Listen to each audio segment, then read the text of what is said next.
नमस्कार दोस्तों, स्वागत है एक बार फिर से आपका अपने चैनल एजू पावर पर। तो दोस्तों, हमारा जैसे संविधान का टॉपिक चल रहा था जिसमें हमने संविधान का इतिहास देख लिया, उसमें कैबिनेट मिशन तक हमने देख लिया। कैबिनेट मिशन के द्वारा दोस्तों संविधान सभा का गठन किया गया। तो अब हम देखेंगे संविधान सभा। आइए दोस्तों देखते हैं संविधान सभा किस प्रकार संविधान बना।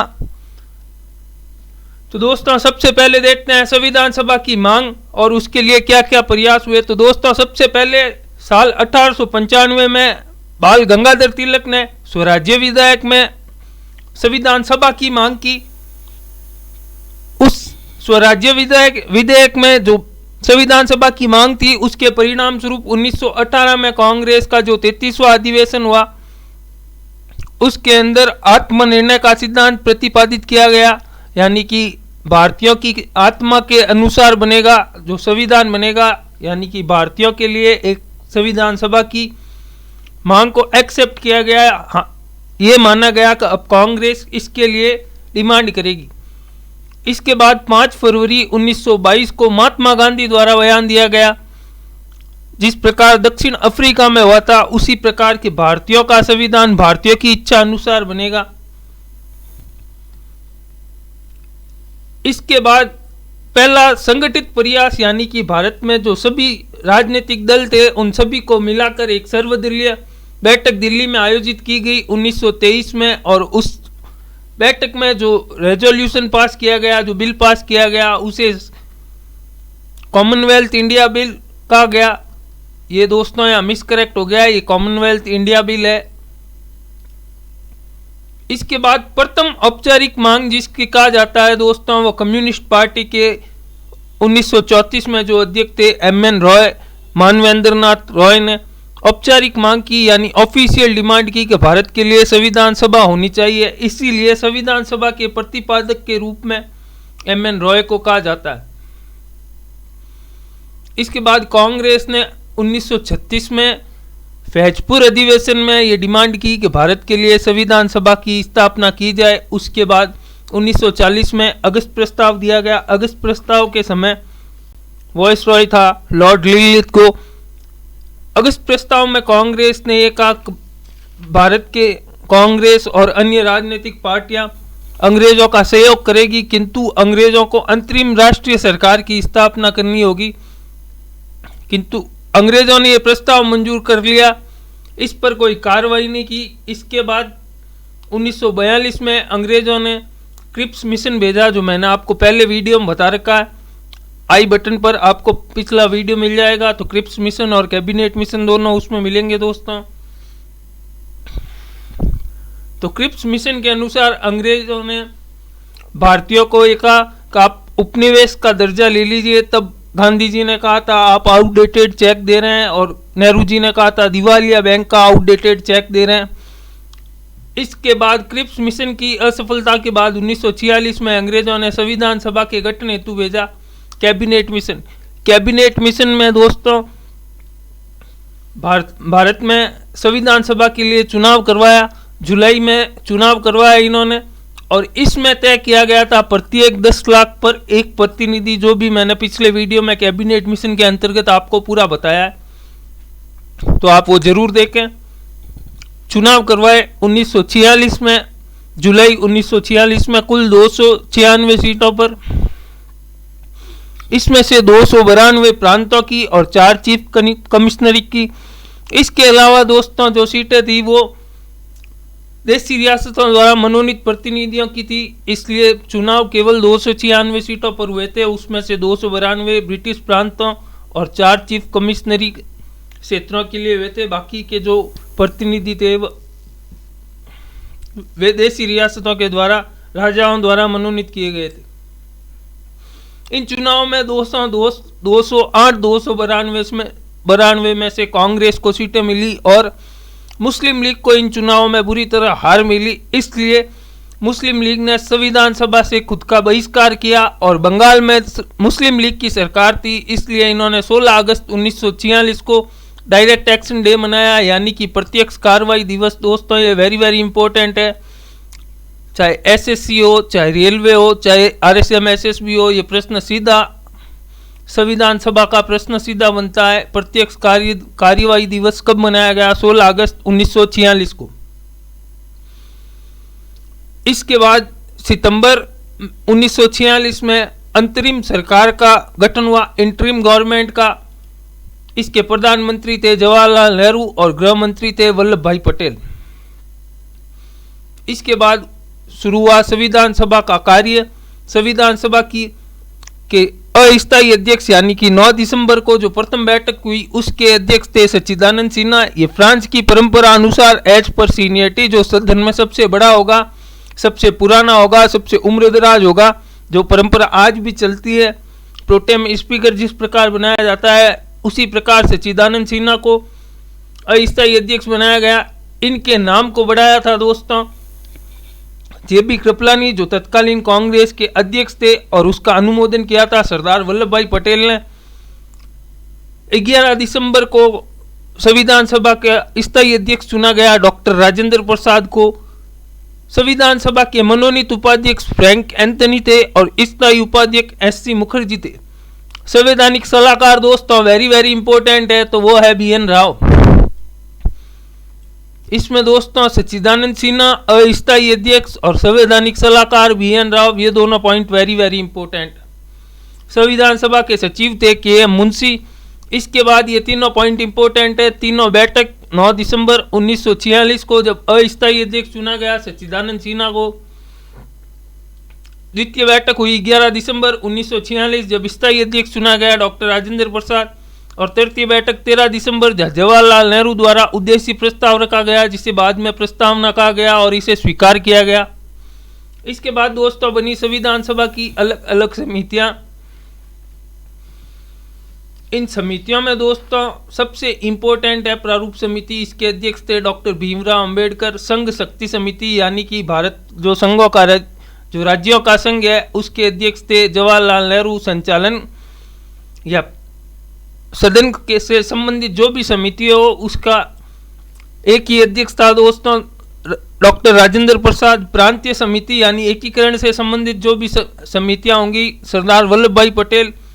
मूल अधिकार समिति सरदार वल्लभ भाई पटेल, क्योंकि आपको पता होगा जब ये कांग्रेस अध्यक्ष थे तभी इन्होंने मौलिक अधिकारों की मांग की थी। मौलिक अधिकार उप समिति दोस्तों ये वेरी वेरी इंपॉर्टेंट है। आरएसएमएसएस भी बार बार उप समितियों में से प्रश्न पूछता है और इस समिति में से पूछता है, तो जेबी कृपलानी मौलिक अधिकार उप समिति के अध्यक्ष थे। संविधान सभा के कार्यों संबंधित समिति जीवी मावलंकर।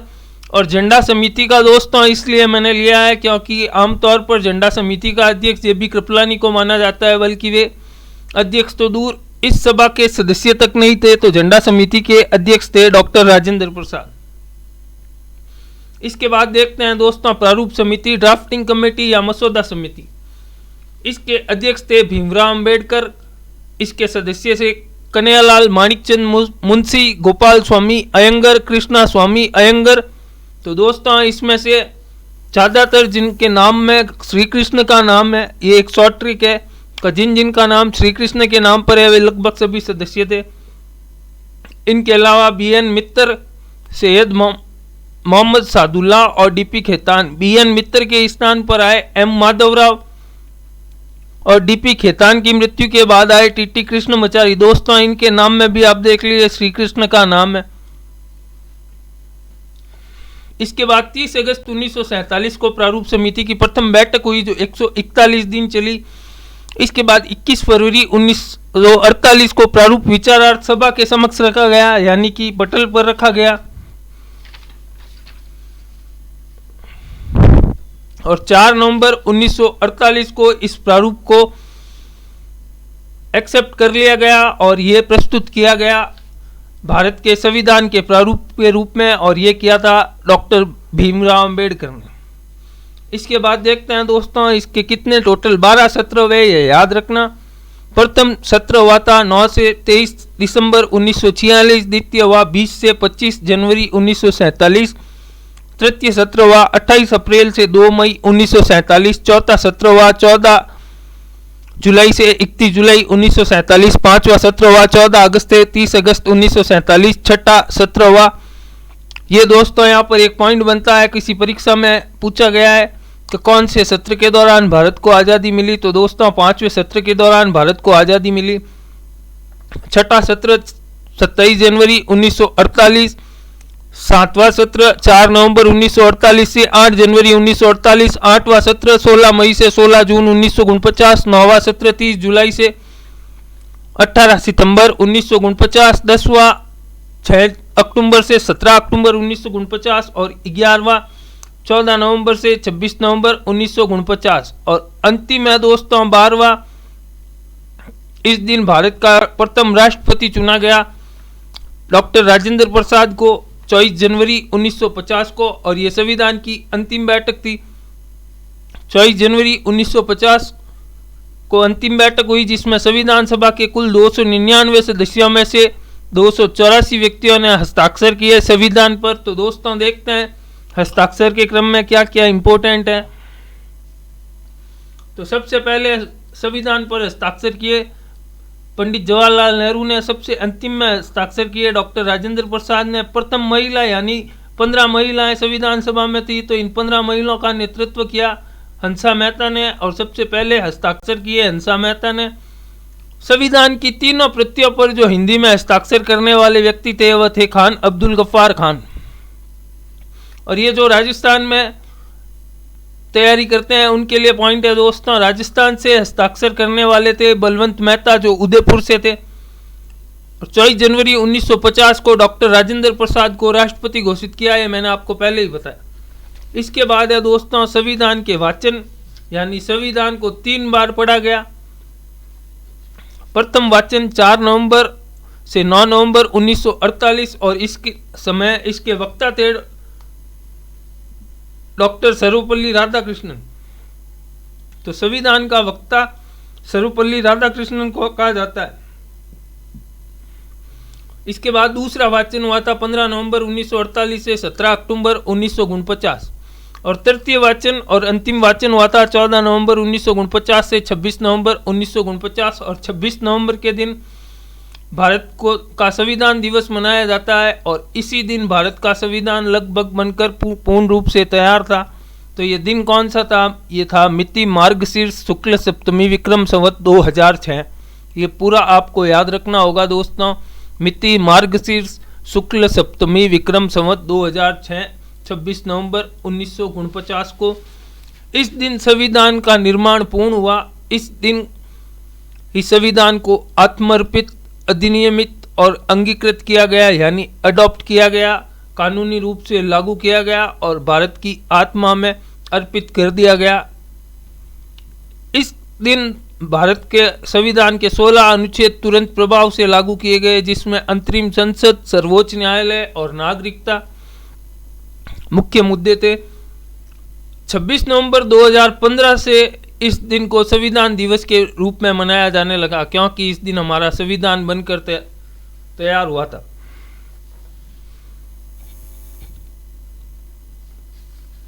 एक पॉइंट और इसमें बताता चलूं दोस्तों कि भारत का संविधान कौन से अनुच्छेद से भारतीय संविधान कहलाता है, तो अनुच्छेद 393 से भारत का संविधान भारतीय संविधान कहा जाता है।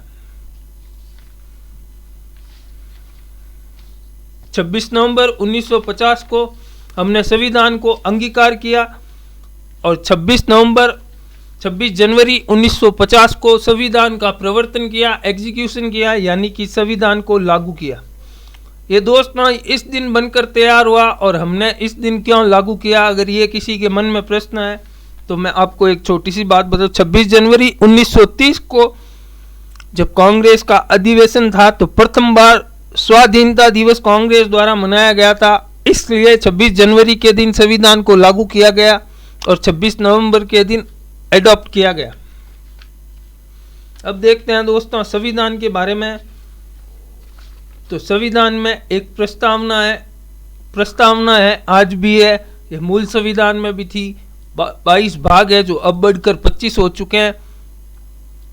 8 अनुसूचियां थी जो अब बढ़कर 12 हो चुकी है और 395 अनुच्छेद थे जो अब बढ़कर 470 हो चुके हैं। अब इस संविधान को बनने में कुल समय लगा दोस्तों 2 साल 11 माह और 18 दिन और इस पर कुल खर्च आया 64 लाख रुपए, 63,96,729 रुपए।